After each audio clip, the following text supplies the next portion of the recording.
sûr que s'il y a une cession, ça sera sujet à une nouvelle délibération avec un prix, une proposition, une estimation des domaines.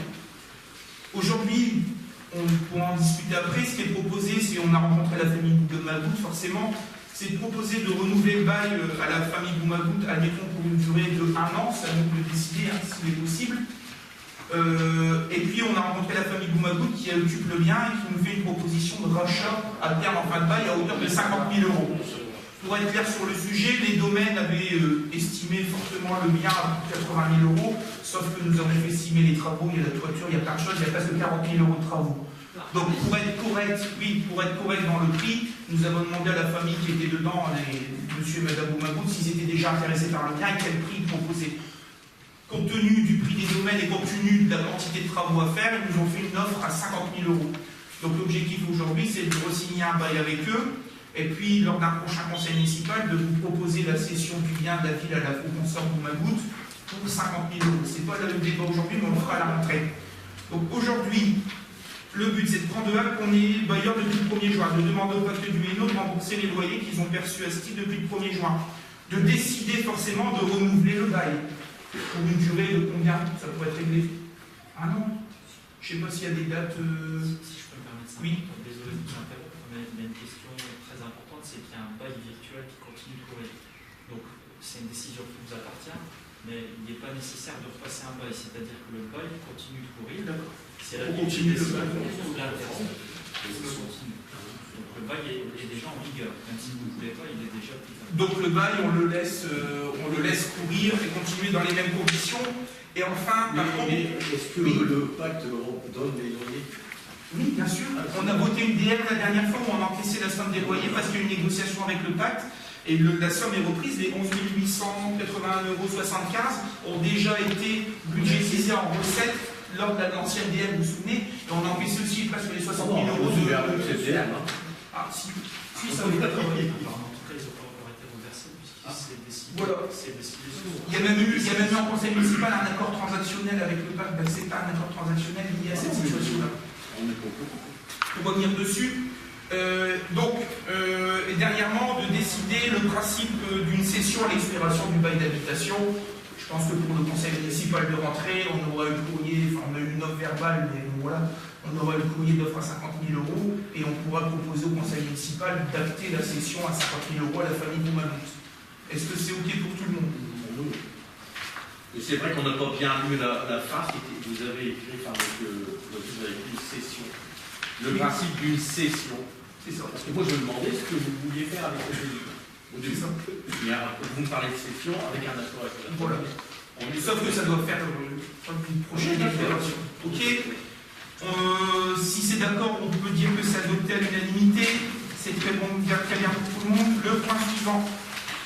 Modification des délégations des pouvoirs du maire, c'est notamment lié à la modification du code des marchés publics. Donc simplement dire que le maire peut signer tout marché entre guillemets ou contrat inférieur à 25 000 € hors taxe, sans mise en grande concurrence, sans concurrence sous forme de mapping ou de marché public sur le sujet. Voilà, c'est une question d'ordre vraiment administratif. Donc on change juste la délibération qui avait été votée le 29 mars 2014. Vous avez les paragraphes qui sont remplacés et qui sont normalisés juridiquement par rapport au changement du code des marchés publics. Est-ce que c'est OK pour tout le monde? C'est bon pour tout le monde, c'est voté à l'unanimité, je vous remercie. L'approbation du plan communal de sauvegarde que vous avez eu aussi sur CD-ROM à part, puisque c'est un document qui fait quelques pages. L'objectif du plan communal de sauvegarde, c'est de mettre en place un outil en termes de sécurité civile, gestion des événements, et puis aussi faire participer les cadres de la collectivité à une cellule de crise en cas de gros accident. Voilà. Je donne des exemples, il y a un accident, un gros accident avec un autocar sur l'autoroute, il faut récupérer des personnes qui sont victimes de l'accident, il faut les loger, on a une salle de sport, on a ce genre de choses, les pompiers, le préfet peuvent nous faire déclencher sans sauvegarde. Parce que je sais, par exemple, Petite Forêt, le danger c'est l'autoroute. Un camion contenant des hydrocarbures en feu. Le type de risque par commune. Donc, le type de risque qu'on a par commune, aujourd'hui, en fait, on anticipe le PPRI qui n'a pas encore été validé par la préfecture. qui est déjà anticipé en applicabilité, mais qui n'a pas été fourni d'un décret sur le sujet. Mais nous, on est obligé de toute façon de faire un parc communal de sauvegarde, puisqu'on fait partie, on a un plan de prévention de risque d'inondation par débordement de la rivière. Les risques globalement sur la commune, affaissement minier, inondation par débordement, transport de matières dangereuses, plus quelques usines. C'est des eaux. Non, on n'a pas de CDZ. Non, on n'en a pas. La seule la cible la plus dangereuse, c'est l'usine de peinture à peinture, on a failli y être, je sais pas, une échelle dans ces réseaux, mais on n'est plus. En fait, parce qu'ils ont retiré les activités sont éloignées de la réhabilitation du bâtiment, ils sont sur le territoire de Carouble en fait. Ouais. Donc on n'a pas même s'il y a une catastrophe, le Carouble qui est prochain, le territoire, c'est comme le nuage de Tchernobyl qui n'a pas passé la frontière, hein, c'est la même chose. Mais sur le sujet, c'est surtout ces risques-là, affaissement minier, forcément avec l'activité, le transport de matières dangereuses, et puis le risque inondation. Bon, bien sûr, il y a d'autres risques, hein, mais ce sont ces risques principaux sur la commune. Les documents vous ont été fournis, forcément, des fois, certains numéros de téléphone ou certains numéros sensibles ont été supprimés, ont été surlignés aux jeunes sur le sujet, en sachant que nous avons eu un retour du CIRA7 PC, qui est les services de prévention et de sécurité civile, qui nous a donné un accord en disant que pour le plan communal de sauvegarde était conforme. J'attends le retour de la sous-préfecture, mais l'idée aujourd'hui, c'est de faire une approbation, parce que symboliquement, on est obligé de le faire, du conseil municipal. S'en suivra après la signature par arrêté de la main du maire, donc de ma main, pour le mettre en place. Restera une petite étape qui est le DICRIM, c'est le document d'information à la population. C'est le PCS, mais en restreint, qui informe les gens des risques, et puis disant que la plan communal de sauvegarde activé sur la commune. Des remarques particulières. Alors pour l'anecdote, c'est quelque chose qui sera revu tous les ans parce qu'il faut le tenir à jour. On a le nombre de petites cuillères qu'il y a à la salle des fêtes. Est-ce qu'on a du sucre ou de l'eau à la salle des sports? C'est des gens de choses. Ouais, c'est ça. Si on a des lit de camp, si on n'a pas de lit de camp, enfin voilà, les tronçonneuses, enfin voilà, on a la totale. Puis il y a aussi le recensement du matériel privé. Par exemple, sur les entreprises qui font des activités de bâtiment, quoi que ce soit, il y en a des inondations pour aller chercher des parpaings ou des sacs de sable. On a ce genre de choses aussi à tenir au bout du jour. Voilà. Des avis particuliers ou pas? C'est OK pour tout le monde. On émet un avis favorable, unanimité. Je vous remercie. Le point suivant, c'est la création et la mise en place du Conseil local de sécurité et de prévention de la délinquance. L'idée de travailler sur un CLSPD, c'était une demande de la part du sous-préfet Franck-Olivier Lachaud. Donc on a travaillé courant 2014 et puis dès que nous avons déposé un dossier de CLSPD, la sous-préfecture nous a demandé tout de suite de passer à l'étape, sans tester le CLSPD, de passer à l'étape CISPD. Donc CISPD, c'est un CLSPD mais intercommunal. Nous avions associé les communes de Kievrechin, Crépin, Vic, Carouble et Ona. Un certain nombre d'objectifs avaient été mis en place, et puis ce CISPD a vécu à peu près une année, enfin, sans vraiment vivre. On devait recruter une personne, mais les conditions financières n'étaient pas forcément réunies. Et puis finalement, c'est mon avis personnel, mais je pense qu'il est partagé par le maire de Vic et le maire de Crépin qui l'ont fait savoir sur le sujet, voilà, la phase, on était peut-être un peu trop vite en phase intercommunale et de travailler plutôt en phase communale. Et si on dégageait des projets intercommunaux, après de repasser à la phase CISPD. Une dernière chose aussi qui me chagrinait, c'est que dans les objectifs du CISPD apparaissait clairement la mutualisation des services de police municipale de Crépin, de Kievrechin, de Ona. Vic et Carouble n'étant pas dotés de police municipale, c'est des plus petites communes. Les petites communes sont équipées par moment, mais il faut forcément les moyens sur le sujet. Donc voilà, moi ça avait été discuté, ça avait été repris dedans, en sachant qu'on ne pouvait pas aboutir sur des accords comme ça se fait dans d'autres CISPD pour des raisons simples. C'est que les maires restent quand même maîtres de leur police municipale et de leur équipement, notamment sur l'armement, où il y avait une volonté de Kievrechin et de Crépin de maintenir l'armement tel qu'il existe aujourd'hui et de continuer de former et de professionnaliser ces équipes municipales, ces équipes de police municipale. Vous avez une délibération ensuite qui donne la preuve de ce genre de choses avec les équipes en radio. Et Madame le maire d'Ona, et c'était son choix de ne pas vouloir armer sa police municipale. Comment faire travailler 3 polices municipales qui pour les uns soient armées, d'autres pas armées, et surtout, et il y avait l'approbation des maires de Vic et de Carouble, comment faire accepter aux gens des communes de Kievrechin, de Ona et de Crépin, qui financent via leurs impôts locaux des polices municipales, pour que ces polices municipales passent une partie de leur temps de travail sur les communes de Carouble et Vic, sans que Carouble-Vic ne participe au fonctionnement de ces polices. Donc voilà, ça faisait partie d'un des sujets. Monsieur le maire, il y a quand même un beau transfert de charges entre l'État et les collectivités, parce que généralement, les polices municipales viennent en appui et souvent remplacer certaines tâches qui ne sont pas faites malheureusement par l'État. Ça, c'est votre avis, je vous laisserai la parole, je vous la donnerai, que je partage plus ou moins. Aujourd'hui, la manière avec laquelle ça s'est passé, une réunion a eu lieu en sous-préfecture il y a maintenant 2-3 mois. Moi, j'ai exposé clairement mon désir de ne plus participer au CISPD comme d'autres communes, et puis tout est tombé à l'eau. Exposant clairement que les questions de sécurité et de prévention de la délinquance sont des sujets importants auxquels la commune de Kievre-Rochin tient, et que très rapidement, elle mettra en place le CLSPD tel qu'il avait été demandé au départ, et qu'au fur et à mesure du fonctionnement de CLSPD, si les sujets pourraient venir des sujets intercommunaux avec des communes voisines, on pourrait les traiter de manière informelle, mais si on veut apporter du formalisme, créer vraiment dans les temps et au fur et à mesure de nos expériences respectives dans nos communes, ce CISPD.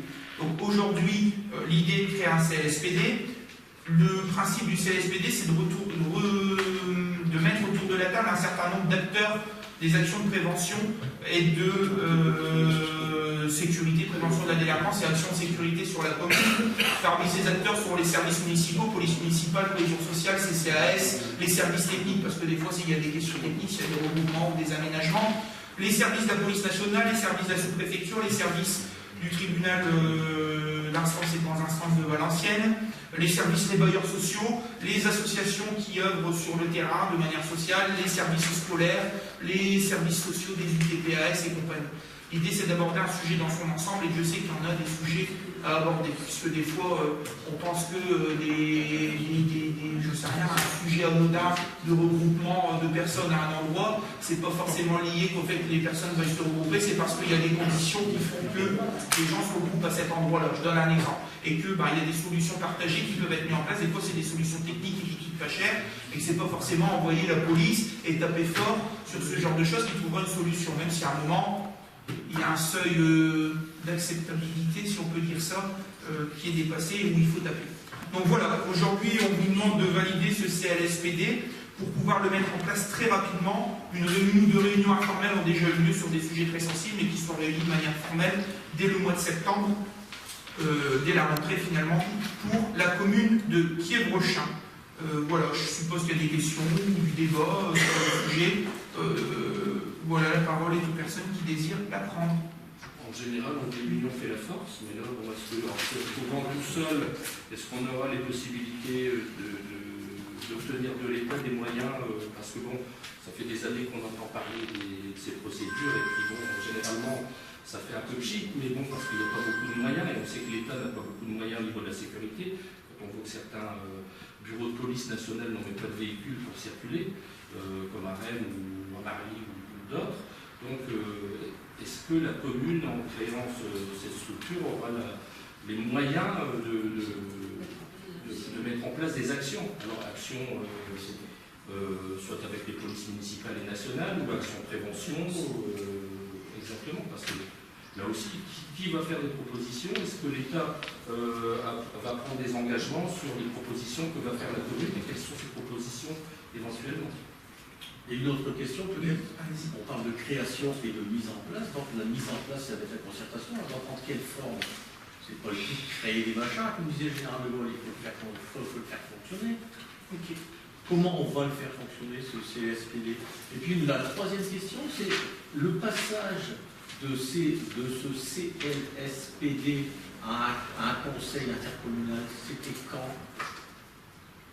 Chronologiquement. Parce qu'à l'origine, nous, c'était bien le CLSPD il y a 3-4 ans. Hein? Et après, c'est passé intercommunal. Qui a demandé de passer intercommunal?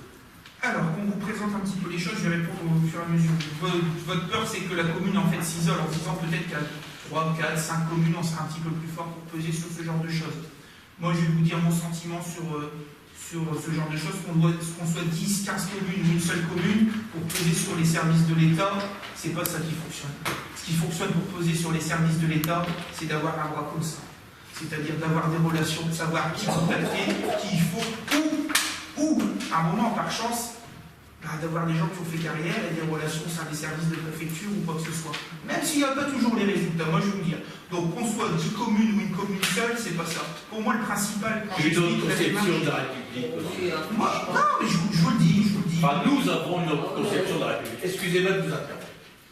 Je pense que, je respecte votre conception, mais je vais vous dire mon avis sur le sujet. Je pense que c'est parce que vous n'avez jamais été maire d'une commune et vous n'avez jamais eu de relation directe avec les services de l'État sur le sujet. Parce que pour en avoir, je peux vous dire que c'est pas forcément facile. Pas de la faute des fonctionnaires, mais de la faute du système français. Vous connaissez le système administratif et organisationnel de la France. C'est surtout ça qui nous pénalise. Pour revenir sur le sujet d'une commune qui s'isole, c'est pas le problème d'une commune qui s'isole aujourd'hui. J'ai vu des articles dans la presse. C'est juste une commune qui, à un moment, s'intéresse à son nombril avant de s'intéresser de ce qui se passe chez les autres. Je donne un exemple simple. En CISPD, j'avais peur, et je l'avais dit clairement dans la presse à l'époque, à la création, et dans les réunions de formation de création de CISPD, j'avais peur que ce soit ce CISPD un bureau des pleurs, que chaque maire, chaque service vienne un petit peu de son fardeau en disant « Oh, moi j'ai tel problème ». Moi, personnellement, ça intéresse peut-être d'autres personnes ici dans cette salle, mais qu'est-ce que j'en ai à faire des regroupements dans les cages d'immeubles, d'un immeuble à la Larva, là au Nain? Qu'est-ce que j'en ai à faire des dépôts sauvages dans les champs de Carouble? Qu'est-ce que j'en ai à faire des jeunes qui font de la moto à Vic? Moi, ce qui m'intéresse, c'est savoir comment je règle les problèmes de moto à Thiers-Brochin. Comment je détecte des gamins qui sont en décrochage scolaire via le Dreux et où je détecte qu'il y a des problèmes familiaux et qu'il faut aller plus loin et qu'on peut mener à la délinquance. Occupons-nous de Thiers-Brochin. Et si nous dégageons des sujets intercommunaux, oui, travaillons ensemble. Mais d'abord, occupons-nous. C'est un petit peu similaire à la délibération sur le lotissement des panneaux. Concentrons-nous sur ce qui est entamé. Concentrons-nous sur peu de choses, mais faisons ce peu de choses bien avec la détermination. Sur le problème de la police nationale et des dotations de l'État qui se désengagent, tout à fait d'accord avec vous sur le sujet. Ça a été sous Nicolas Sarkozy avec les RGPP, il faut le dire. Ça continue aujourd'hui sous la modernisation de l'action publique. Et je pense que ça continuera quand bien même il y aura des élections l'année prochaine. Vous savez qu'on met Jules-Paul Jacques quand on vous dit que la boutique croule, la boutique croule. Voilà mon avis sur le sujet. Je ne suis pas candidat à la présidentielle, je ne pourrais pas constater, je ne prétends pas ce genre de choses, mais je souhaite bon courage au candidat et à celui ou celle qui reprendra le pays à ce moment-là. Sur les engagements d'État, je suis d'accord avec vous. Je me suis battu dans la presse, j'aurais bien aimé voir des élus qui disent « Monsieur le maire, on n'est peut-être pas d'accord sur tout, mais quand il s'agit de défendre Thiers-Brochin pour obtenir des moyens, là on a à fond les manettes avec vous. » Le faire aussi, pas toujours en stigmatisant les populations. Hein, comme ça, je stigmatise la population. Ah oui, vous l'avez fait au moment des attentats, et puis vous avez continué lors du dernier conseil. Ah bon, qu'est-ce que j'ai fait au moment des attentats, monsieur Boulet-Bati? J'attends votre présentation. Vous avez fait un article de presse en stigmatisant les jeunes et en disant qu'ils pourraient être sensibles aux propos du Daesh. Et vous avez fait votre mea culpa le jour des vœux. Vous avez avoué que vos propos pouvaient être mal interprétés parce qu'il y avait 50 jeunes en colère. Mais ça, on n'en a pas parlé. Ça, on n'en a pas parlé des jeunes qui sont venus manifester tellement ils étaient outrés de vos propos. C'est cela qu'on vous reproche. Comme le 3 juin, que vous avez dénoncé un contrôle de police et que vous le criez haut et fort. Mais la vidéo du 3 juin, d'ailleurs, ne passe pas. Pourquoi vous ne la mettez pas en ligne, cette vidéo? Je sais pas, elle a été mise en ligne et elle a été vite retirée.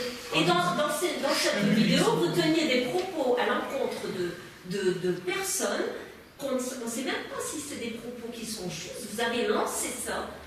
Moi, je trouve que c'était très maladroit de votre part d'avoir fait ça. Eh bien, Madame Guizgan, je suis content de vos propos, puisqu'il y a une enquête de police sur ce qui s'est passé avec tout ça, et aujourd'hui, grâce à la vidéo, il y a des éléments à fournir à monsieur le procureur, à monsieur le sous-préfet, sur les événements qu'il y a eu. Mais chacun son tour, Madame Guizgan. Je vous respecte quand vous parlez, vous me respectez. Je vous dis simplement, je suis content de voir ce genre de choses, parce qu'on se rend compte qu'un fait est un fait, et chacun a son interprétation. Je ne vais pas revenir sur ce genre de choses. J'ai passé une soirée où je me suis expliqué, où il y a eu un débat constructif avec des jeunes, avec des gens qui jouaient le jeu.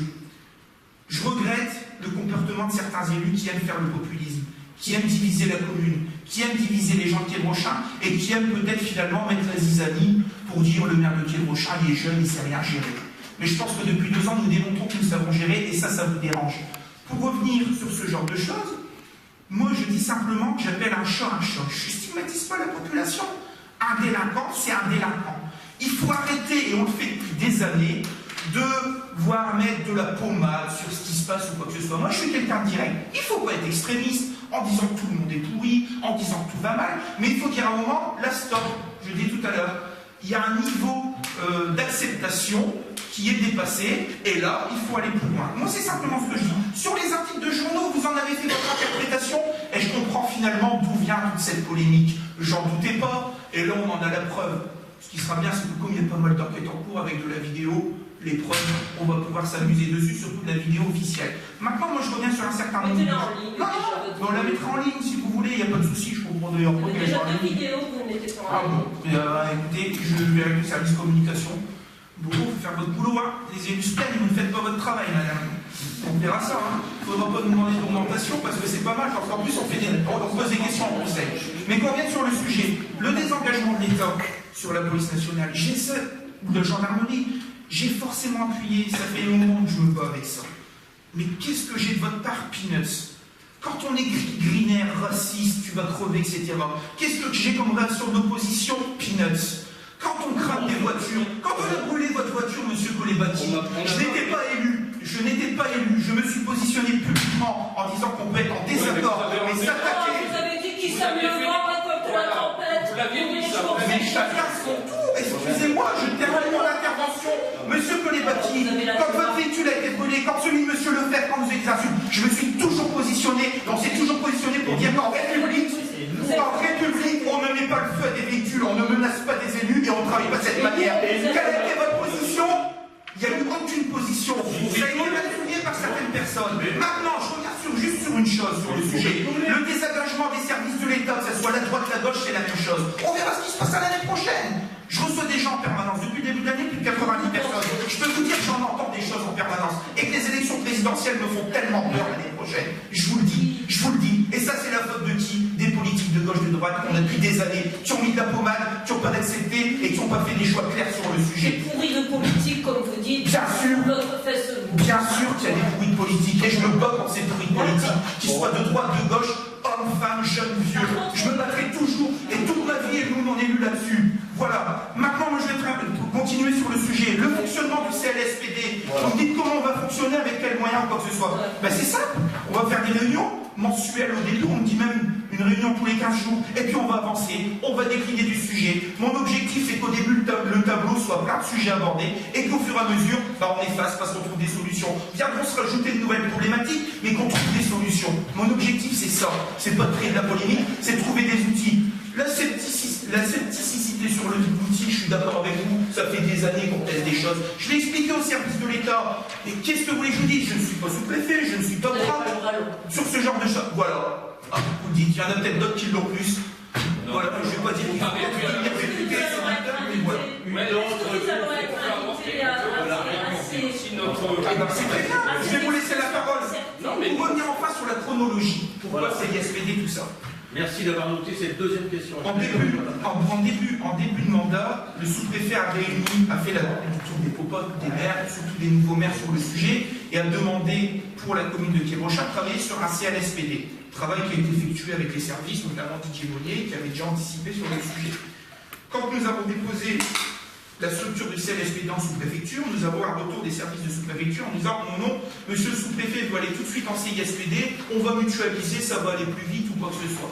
Moi on a réuni les maires de Caroux, le maire de Quiébrochin, le maire de Honard, le maire de Crépin, le maire de Vic.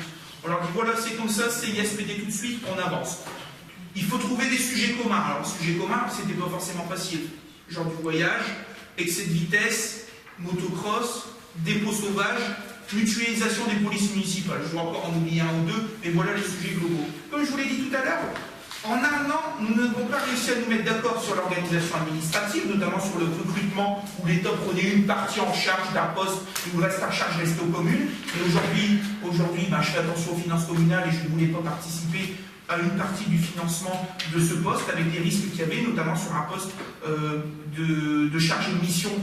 C'est très bien aujourd'hui, vous voyez l'accès à l'emploi titulaire, un chargé de mission qui a depuis 3, 4, 5 ans poste en nouvelle, à un moment il va passer un poste titulaire, puis il y a une commune qui l'embauche.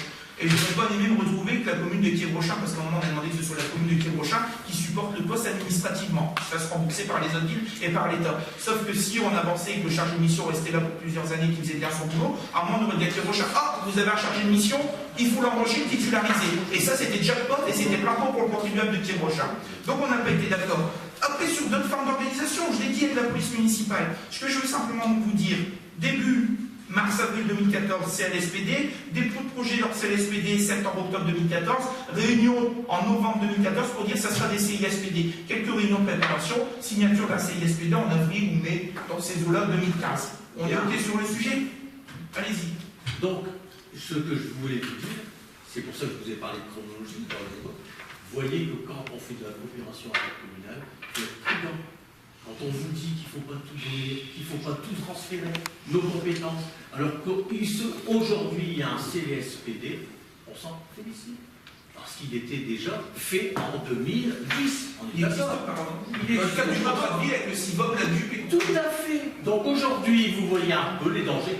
Ça ne veut pas dire qu'il ne faut pas coopérer, ça ne veut pas dire qu'il faut mutualiser des moyens, mais avec des prérogatives et en ayant pour but de ne pas se dispenser des fonctions régaliennes de l'État. C'est à l'État à assurer la sécurité. Après que les villes, avec le concours de ses propres agents et avec le concours de dépopulation, fassent qu'on vivre bien dans une ville. Je suis d'accord, mais je ne suis pas pour le transfert de place. Les transferts de compétences. Une dernière chose, et on passe au vote. D'accord avec vous, monsieur Gaillet, sauf sur une seule chose, et vous le savez très bien, puisque... Je le sais toujours très bien. Mais non, mais au niveau de la CAVM, c'est la même chose. Un exemple, l'échangeur au niveau du pont de Trissin-Léger. Vous l'avez dénoncé à juste titre en disant que c'est pas à l'aglo de financer ce genre de choses, c'est à l'État. C'est une autoroute publique, c'est à l'État de travailler sur ce genre de choses. L'échangeur au niveau de Petite Forêt, Alstom, c'est pas à l'aglo de le faire, c'est à l'État. Moi, je suis même allé plus loin. Je suis intervenu en bureau communautaire où j'ai dit c'est pas qu'à la CAVM, puisque la zone d'activité est sur le territoire de la CAPH, et la CAPH met peanuts sur le sujet. Donc on désenclave une zone d'activité de la CAPH avec l'argent de la CAVM. Mais bon, ça c'est autre chose. C'est en bureau, monsieur. Mais il y a une seule chose qui me chagrine, monsieur Gaillet, c'est qu'à un moment, et vous savez très bien, si à un moment on se dit pas voilà, l'État, et ça ne veut pas dire qu'on ne combat pas le désengagement de l'État, mais l'État est défaillant, il faut bien qu'on trouve une solution parce qu'il y a un sujet qu'on aborde dessus. C'est pas accepter tout le désengagement de l'État, mais c'est de dire, d'être pragmatique, oui l'État se désengage et je continue à travailler pour pas qu'il se désengage et je le dénonce. Par contre, à côté de ça, je trouve des solutions à la hauteur des moyens qu'on doit disposer sur la commune. Je suis d'accord avec vous. Vous voyez, vous pensez si l'État était là, on n'aurait pas de police municipale, on n'aurait pas ce genre de choses. Sauf que vous ne parlez pas de l'État, mais vous parlez du département. Et ce que moi j'ai reproché, c'est le département qui devait faire le contournement nord. 0 € pour l'agglo. Moralité, avec un changement politique. Donc moi je ne confonds pas la gauche et la droite. Je répète, avec un changement politique, 7 millions d'euros pour l'agglo. C'est-à-dire pour nous, pour les 35 communes qui composent notre agglo. 6 mois auparavant, l'échangeur contournement nord, 0 €. Pour vous, si vous faites l'amalgame, moi je ne le fais pas. Merci. Merci à vous, mais bon. De quoi de mesure encore une fois. C'est la réalité. C'est ce que j'ai dit. Quand on est en face d'une entreprise qu'on est en faillite, qu'on soit de gauche, qu'on soit de droite, le principal c'est d'essayer de tenir la tête hors de l'eau. Hein. Vous avez des camarades qui ont été maires dans notre commune, qui ont été élus en 2008, qui malgré, qui dénoncent l'austérité, etc., tout ça, mais qui l'ont mis en place dans leur politique municipale, je ne citerai pas le nom de la ville, mais qui savent dénoncer d'un côté, mais quand ils sont aux affaires, font preuve de responsabilité et agissent dans l'intérêt des habitants. C'est d'ailleurs pour ça qu'ils ont été réélus, je pense. Allez, on passe au vote sur le sujet. Par rapport au contrat intercommunal, apparemment vous avez agi seul, parce qu'en conseil municipal, on n'en a jamais discuté. J'espère que pour le local, on sera partie prenante, que vous nous inviterez et que l'on pourra nous exprimer dans ce... Ah non, puisque le seul élu, c'est monsieur le maire. Non, mais qu'on aura peut-être des Mais débats. Pourquoi il y a tel aménagement? Pourquoi on a fait le choix de telle chose? Des exemples On simples. a des choses à dire. Pourquoi les colonnes enterrées à la rue Marie Curie, on va les déplacer, on va peut-être les mettre à l'intérieur de la résidence parce qu'il y a des soucis. Ça fait partie du CLSPD. Demain, on va faire une fois des poubelles, on la vend. des motos qui pètent à tout. Ouais, des motos. Mon Dieu, quel sujet. Je crois d'ailleurs qu'il y a une pétition qui est en cours. Dans la pétition, je crois qu'on exige monsieur le sous-préfet, monsieur le procureur et monsieur le divisionnaire qui viennent à la salle des fêtes expliquer aux habitants les directives qu'ils reçoivent des services de l'État à propos des motos. Mais ça, pour l'instant, c'est dans les valises, on est en train de travailler. Vous savez très bien que pour mobiliser la population, on est fort. On a le résultat municipal. Allez, on passe au vote. Y a-t-il des abstentions, des avis contraires, votés à l'unité pour ce CLSPD? Très bien. Le dernier point est continu. Le dernier point vient confirmer cette politique en faveur de la sécurité sur la commune. Il s'agit de la convention de mise à disposition de services de radiocommunication sur l'infrastructure nationale partageable des transmissions. Si vous voulez, les services de l'État en 2013 ont voulu mettre à l'essai l'équipement de radio de certaines polices municipales, qu'elles soient en secteur gendarmerie ou police, pour le partage des ondes, si vous voulez, les polices municipales et des terminaux portatifs sur lesquels ils reçoivent et peuvent lancer des messages sur les mêmes ondes que la police nationale, ce qui facilite quand même le travail sur le sujet. Il y a eu des attentats, vous le savez très bien, en cours d'année 2015. Un appel à projet du ministère de l'Intérieur a été lancé. La ville de Thièvres-Rochin fait partie des quelques communes, on m'a dit 2 communes en France. Je sais d'ailleurs que la ville de Valenciennes se rapproche de nous pour monter le dossier. Mais il y a eu 2 communes en France, je crois, qui ont sollicité les services de l'État pour s'équiper en radio et pour que ces radios soient compatibles avec les radios de la police nationale.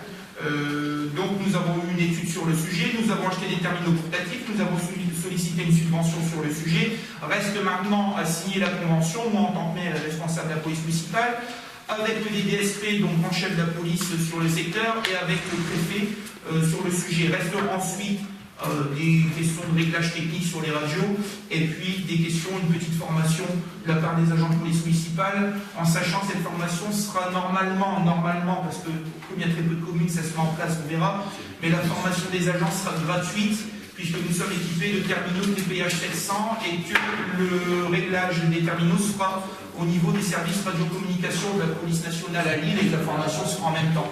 Seul bémol, nous devons payer une redevance à l'État d'utilisation des ondes de 500 € par an et par terminaux portatif. Nous avons acheté 3 terminaux, il n'y a que les policiers municipaux qui peuvent l'utiliser, qui sont 2 plus un ASVP, pour l'instant les ASVP ne sont pas autorisés. Donc nous mettrons en service 2 terminaux portatifs, le 3e ne sera pas mis en service. Si les effectifs sont renforcés ou qu'il y a un besoin quelconque sur le sujet, nous regardons pour le mettre en service. Et si ça vaut le coup de mettre en service pour une soirée, on ne le mettra pas en service, nous pourrons payer les 500 €. Donc voilà sur le sujet. Je pense que la convention est assez large. Tout ça toujours dans un seul objectif, renforcer le travail entre la police nationale et la police municipale qui est déjà mis en place via des conventions de coordination, via des relations quand même renforcées, surtout nous en plus avec des services frontaliers sur le sujet, et puis de fluidifier le travail. Alors on dira, finalement on fait le boulot d'État, mais voilà, on fait le choix de mettre une politique en termes de prévention de la délinquance et de sécurité sur notre commune intéressante, et aussi de protéger les agents. Parce qu'un agent qui arrive sans arme et sans radio devant un magasin braqué, qu'est-ce qu'il va répondre à des personnes qui sont en train de faire hold-up, il va sortir son PV électronique. Donc voilà, aujourd'hui c'est notre objectif de travailler dans ce sens-là. Des remarques particulières, on est d'accord sur le sujet, voter à l'unité, je vous remercie, il reste moins d'1 heure avant le match de foot. Excellente soirée pour tout le monde, allez à la France et bonnes vacances. Comment ? On signe pas le procès verbal, moi j'aimerais bien respecter pour une fois le règlement intérieur.